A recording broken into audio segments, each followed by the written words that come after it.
Now, one of the ways we're being told to save the planet and save ourselves is by active travel, a jargon way of saying walk or cycle more. Campaigners point out the Scottish Government officially wants to see 1 in 10 journeys made on a bike by 2020.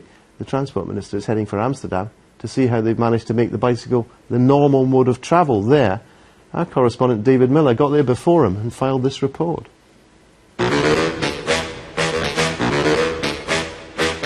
Commuting by bike. It's quick, cheap, good for your health and good for the environment too.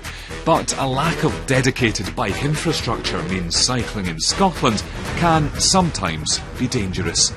Very dangerous.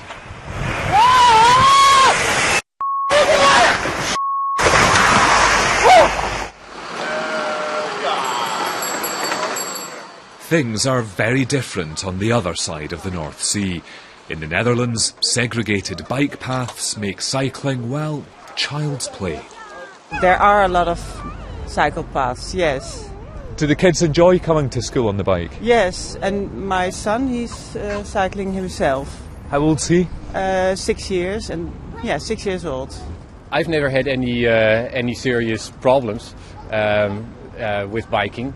Of course, the risk when you get hit is higher, but I've actually never heard of someone being hit with kids on their bike. Here in the centre of Amsterdam, around 60% of all journeys are made by bike. The figure back home in Scotland is between 1 and 2%.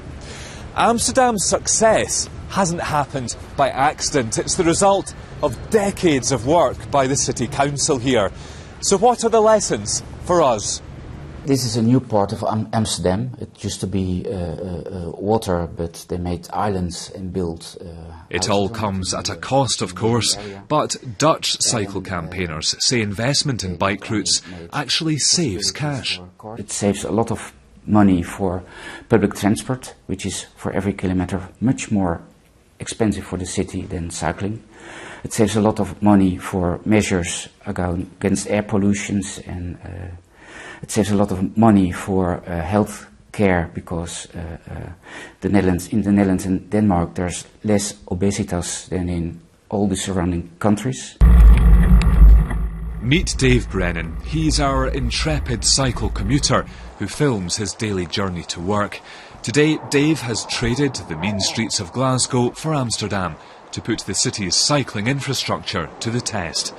This bridge, for cyclists and pedestrians only, cost more than £6 million. Dave likes what he sees here. You can see that the numbers of people in Amsterdam that cycle is absolutely huge, and the reason that they do is because the roads are designed to make it safe and to feel safe for them.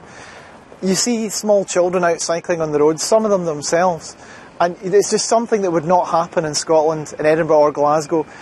They've just looked at the roads, they've thought, how can we design this to make it feel safe? And it does feel safe for everybody. And it takes a bit of money and political will to get there, but cities like Amsterdam and others like it show that it is possible. But does pedal power equal political power in Scotland? At Holyrood, the Scottish Government insists it has to balance competing demands. What we are actually involved in is modernising Scotland's transport infrastructure. It's my view, for decades it's been underinvested in. So, for example, we don't have motorways between our cities, which we should have in a modern, developed country. So there's a number of things, if you take into account the road projects, which I know are contentious for cyclists, but we have to improve the infrastructure around Aberdeen. We had to do the M74, in my view. We need to have resilience crossing the Forth as well. So these things, they can't wait. It can feel like an uphill slog for cycle campaigners, so are there grounds for optimism? We do have a national plan, which no other country in the United Kingdom has got, and that plan aims to get us to a position where we have 10% of trips by bike by 2020. And crucially, we're beginning to see a movement among people. People themselves, particularly the Pedal on Parliament demonstration. 3,000 people demonstrated in Edinburgh wanting better facilities, safer facilities for walking and cycling. Protesters will pedal on Parliament again in May. Budgets are under pressure, but these campaigners say the human cost of serious and fatal accidents involving cyclists must be taken into account by our politicians.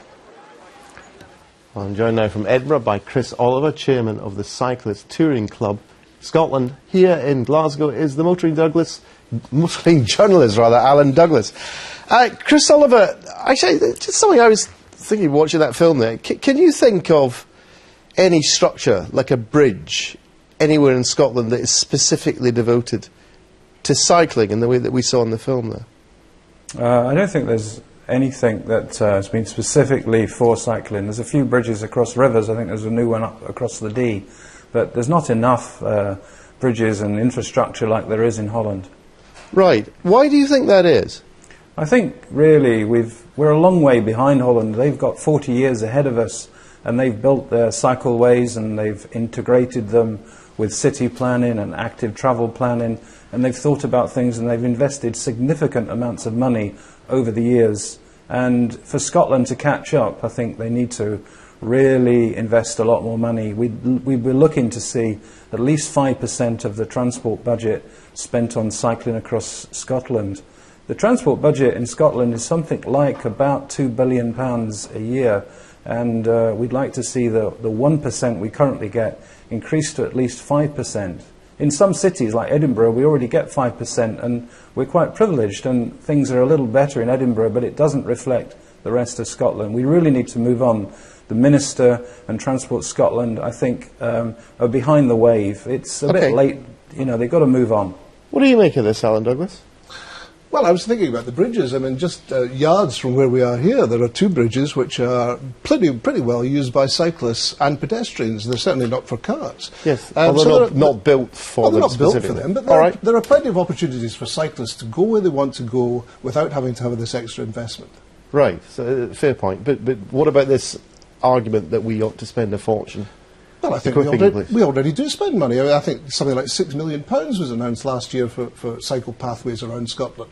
There are already cycleways around Scotland that aren't even used. I've come down the A9 where there's a fantastic cycle pathway down the side of the A9 north of Perth, and I've seen cyclists on the road itself. Now, if cyclists have an argument, if they want more investment, then they've got to use the facilities that are there, rather than ignore some of the facilities that are there already.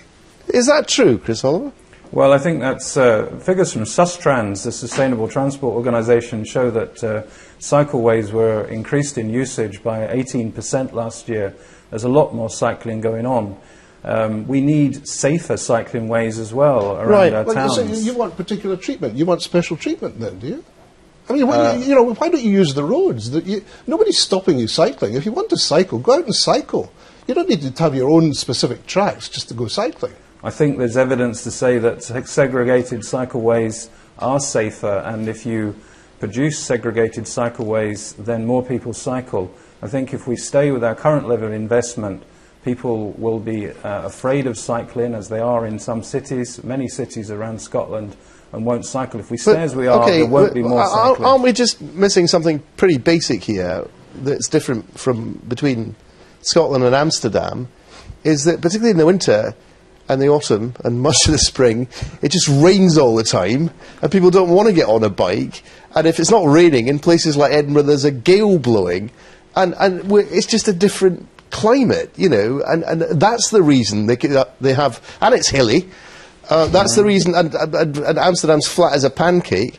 So it's not an accident that they get on the bikes and we don't. Well, flatness does help, but if we look at Scandinavia and Copenhagen, that's a cold country and it's very icy. No, it's not the cold. It's the fact it's raining all the time and it's windy. Well, I think there's also a cultural. The weather's adverse. There's a culture of cycling in Holland, which there isn't really here. There is a growing use of cycles in Scotland. I accept that, but I think when it comes to extra investment, you've got to take your place along with everybody else. I mean, do we want more cycleways or more nurses or healthcare or welfare? All right, we'll have to leave it there. My apologies for that. To be continued. Very quick look after that.